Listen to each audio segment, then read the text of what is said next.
The sunrise is not the best part.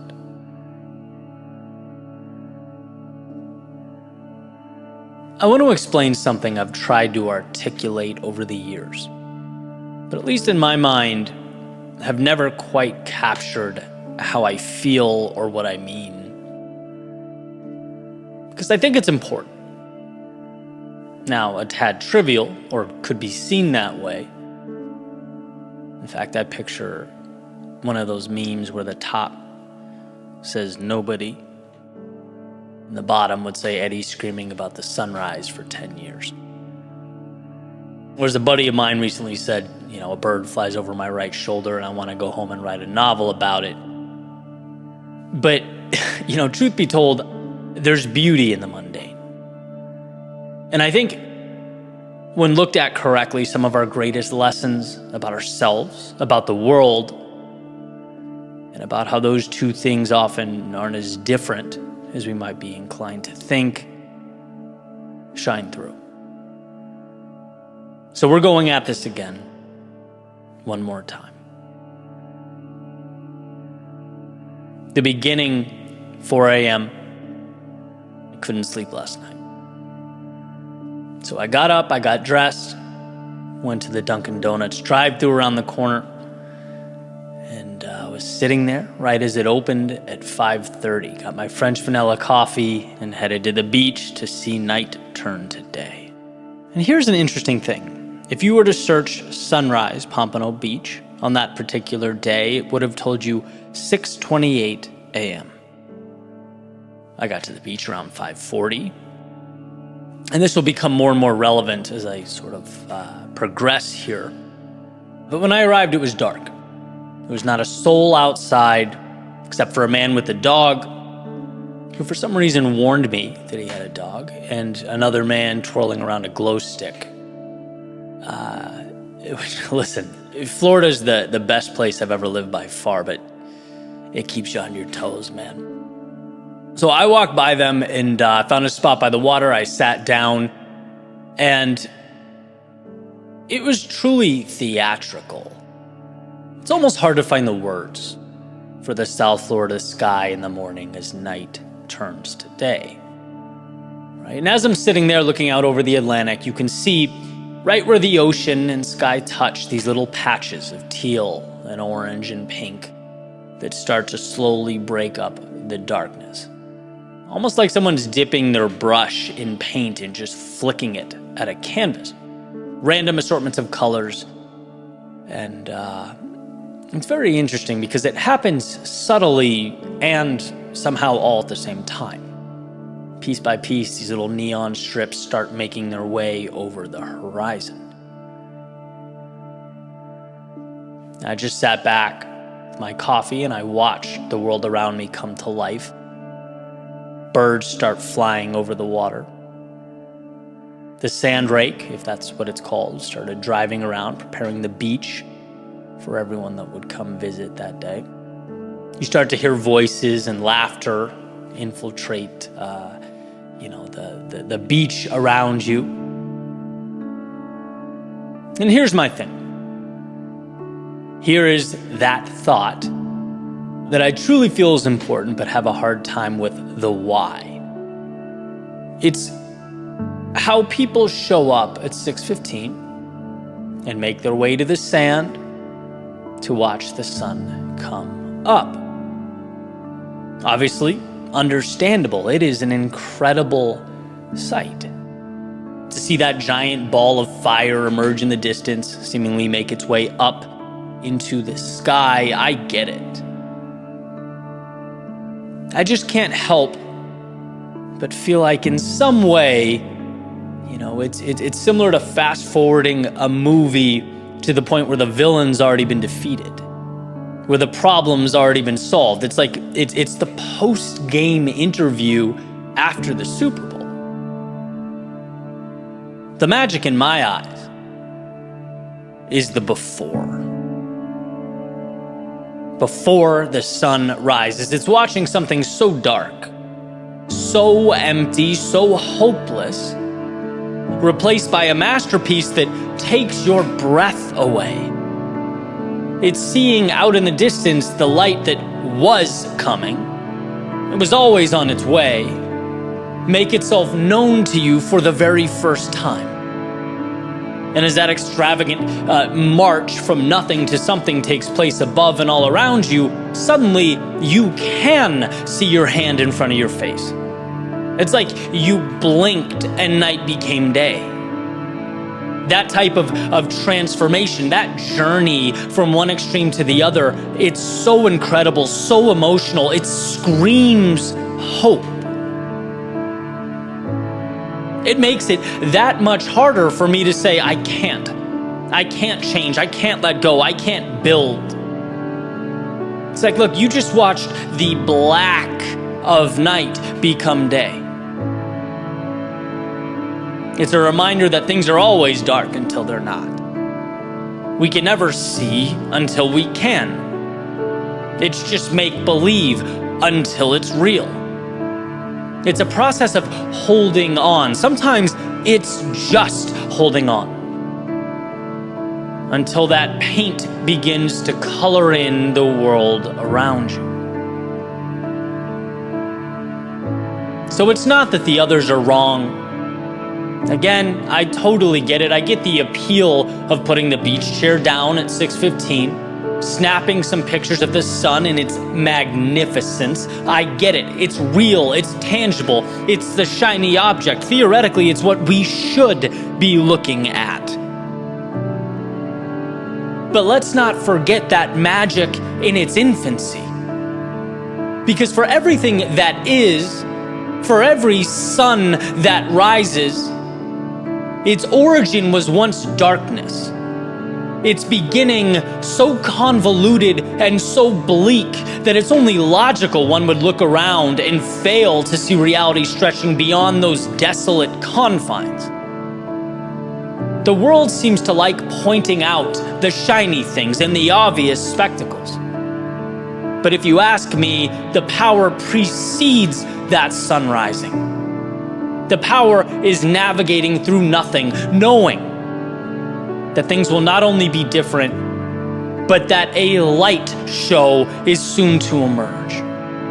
That the line between possible and impossible, between heaven and hell, is showing up.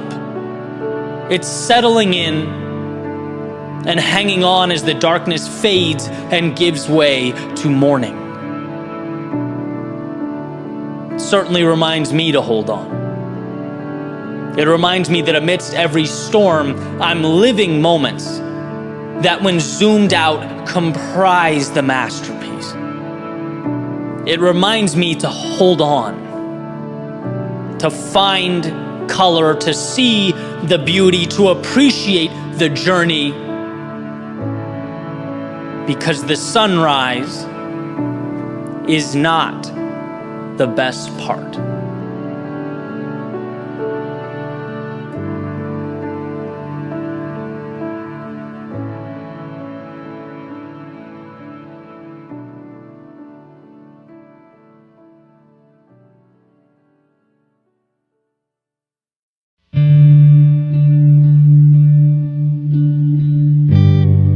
Before you can ever get to where you're going, you have to decide to begin. You have to acknowledge that what you're chasing means more to you than what you are leaving behind.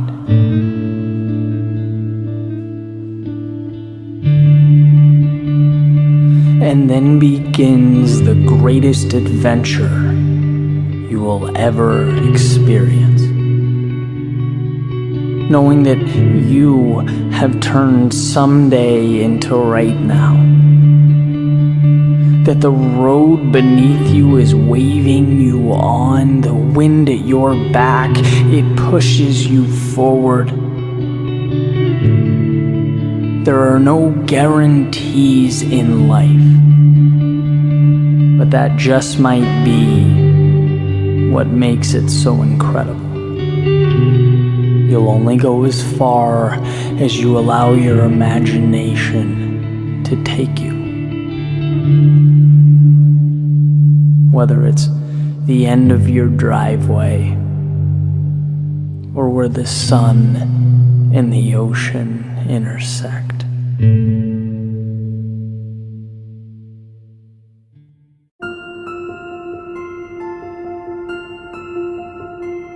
On that long drive, in the middle of the night with headlights and endless road in front of me, everything I knew in the rearview mirror, I learned the value of making the difficult decision.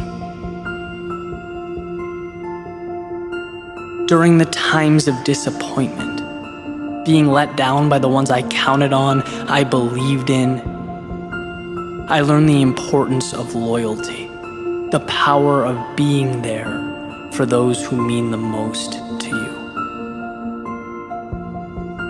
Through the failures, the stress, the uncertainty, I learned that life goes on.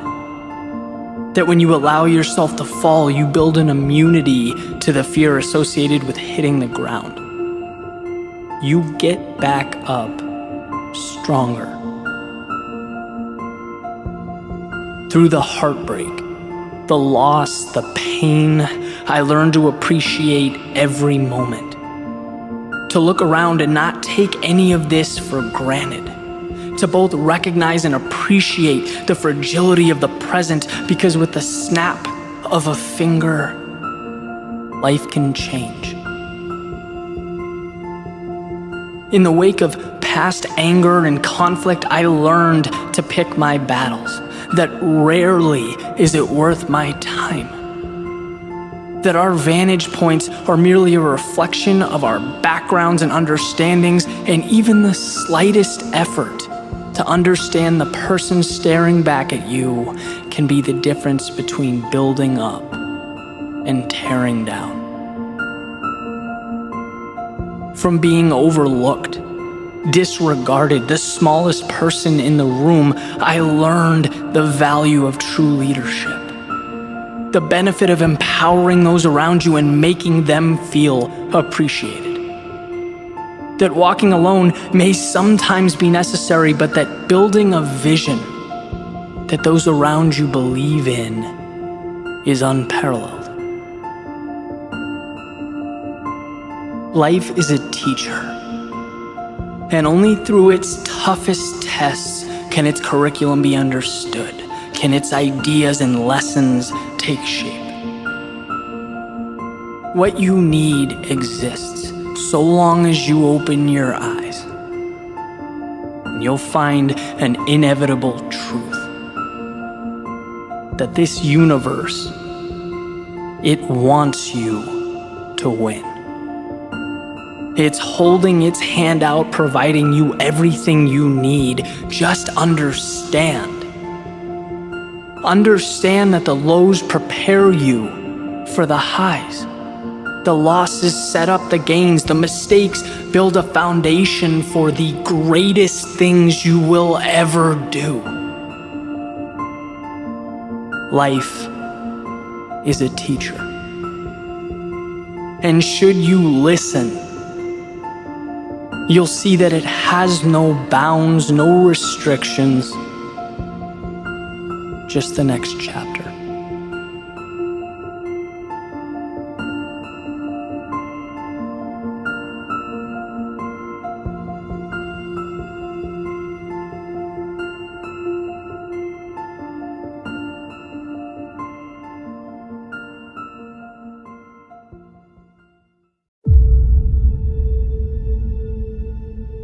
Life is the manifestation of stories. Stories we tell ourselves about the world and our place within it. Rules that we've constructed and we respect, we adhere to. They dictate the outcomes we get. They become our reality. Because to establish a parameter means at some point there's a line that we don't cross, right? And there are obvious lines that we point to and we say no thanks. For example, our values, right? I won't do X because, well, it will hurt someone I love. Or legal parameters. I won't do Y because I know the repercussions are too much. It's not in my self-interest. And these are obvious. These are talked about. We're aware of these stopping points. But I want to talk about a different set of rules. The stories we're writing without realizing we're doing it. How we think we're running a sprint, but have no idea that there's heavy weight on our shoulders holding us down, and you can't take that weight off if you don't know it's there.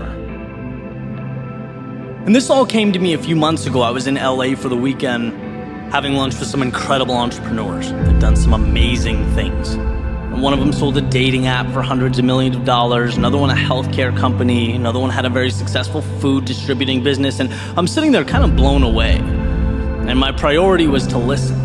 Not run my mouth or fabricate or impress, but to simply observe what creates this type of result. I was listening to Alex Mayer, who created Zeus, talk about his upbringing. Right? He came to the US as an immigrant from Iran and worked his way up from nothing. It's not like these folks were given the world, they took it. And it took me about 3 minutes to find a commonality in their worldview. To me, it couldn't be more evident. It was impossible to miss. They don't look at life how I do, or at least how I did. See, the story I told revolved around my parameters. Sure, I had moments of boldness, I pushed myself, I worked hard, but I looked at life in terms of what it would allow. Here's how things are. Okay, how can I stretch that? But that's like repainting or adding on to a house that was already built, right? There's only so much flexibility, so much you can do with that. But these guys are going around the table talking like little kids on Christmas, right? Talking about life like it's a game. Talking about opportunity like it's an apple waiting to be picked from a tree right outside. There was no, what will the world allow? It was with a smile, anticipation, and self-belief, what can I make? And Alex, who I mentioned earlier, sold Zeus, right? Created Mentorbox, and he loves beef, eats it all the time, right? And so it's become his next entrepreneurial venture, a healthy beef stick company. And every thought seems to revolve around that. How can he take something he loves and share it with the world? His imagination is now driving his thought process, which drives his action. Not parameters, not someone else's reality, but possibility. See, I left the table with this feeling I've never really had before. It's like someone tapped me on the shoulder and reminded me of the freedom contained in every single step. And not flexibility, but freedom. Like a weight had been lifted off of my shoulders. Who cares if you mess up? Who cares if you lose? Who cares? That's part of this game we're playing. A game where reality isn't an obligation to be lived, it's an opportunity to be explored. It's not about what you don't have. It's being grateful for everything that brought you to right now. Because right now is a perpetual launching pad. You know, growth is learning, and that afternoon I learned to take life way less seriously. To enjoy it. To let imagination drive every step, because the difference is some of us build because we don't want to lose, we don't want to succumb to fear and not meeting our potential, right? We fear being inadequate, falling short, we see obstacles. Some of us, we build to capture the beauty, the excitement. That makes the difference. And look, I'm not presenting you empirical data. I don't have all the answers, but I'm willing to bet that years from now, looking back, that simple understanding will have played a substantial role in whatever comes next. The rules changed, and so did the path.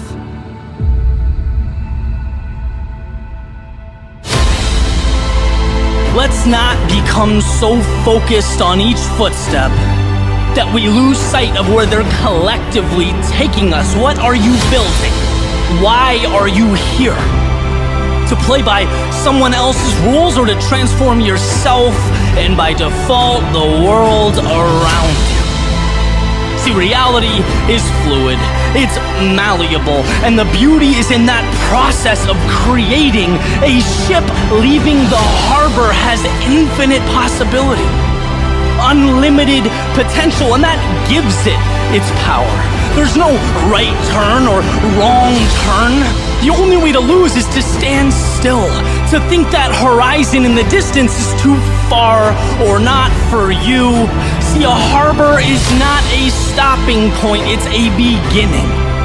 So take control over that world, push it, test it, see what it has to offer, throw your interests and your curiosities against the wall, see what sticks, see what ignites your soul, test the universe, because life, it rewards the bold, those courageous enough to step outside their front door and not follow, but design.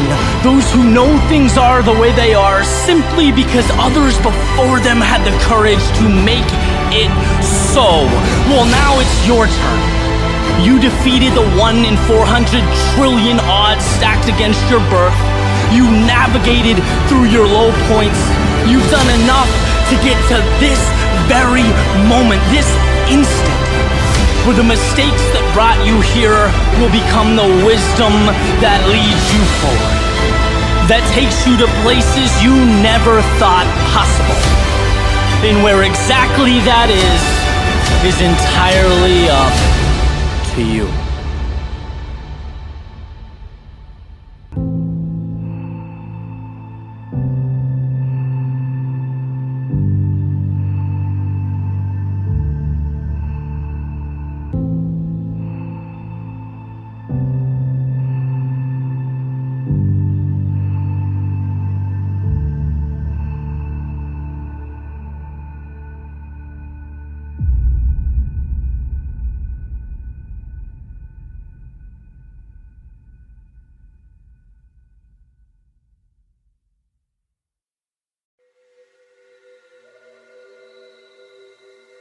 Every single dream, vision, or idea in your life starts with a simple understanding that it's obtainable, that you can make it real.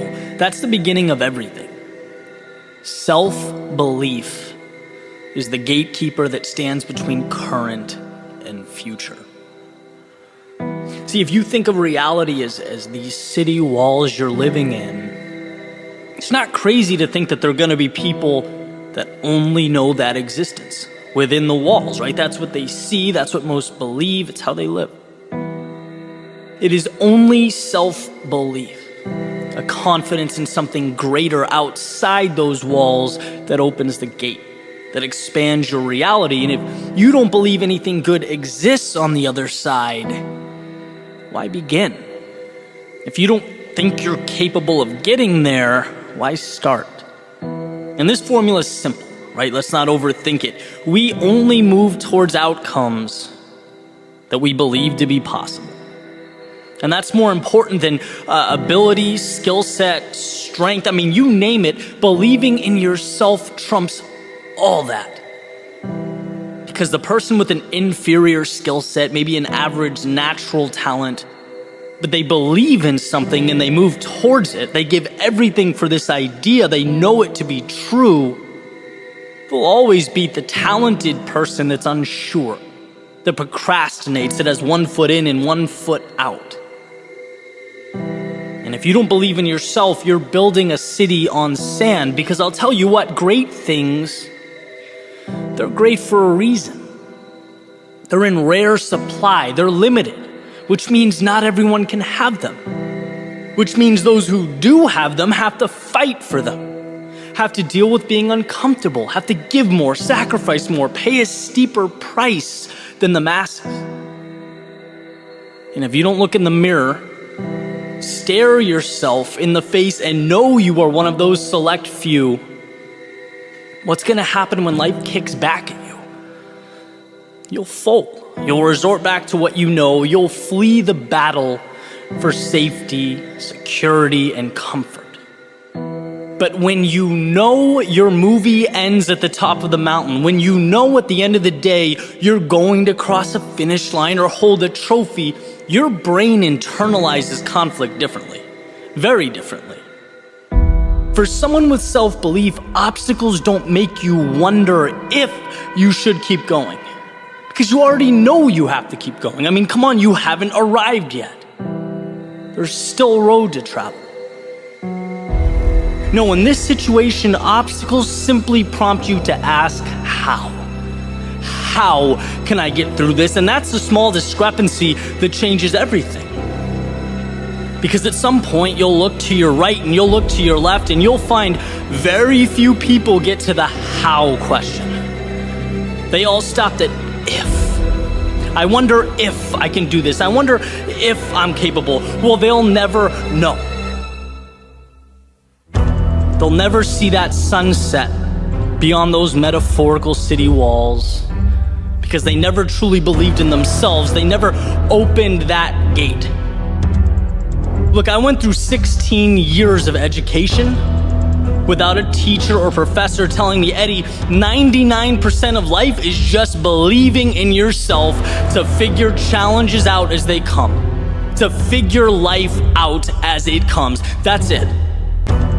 Only X% make it through law school. Only Y% succeed at this and that. That's what you hear. But no, none of that matters. It's simple. Most of the world quits when things get challenging. If you don't, if you have the courage to believe and trust in yourself, you'll succeed. Why? Because you won't stop until you find a way.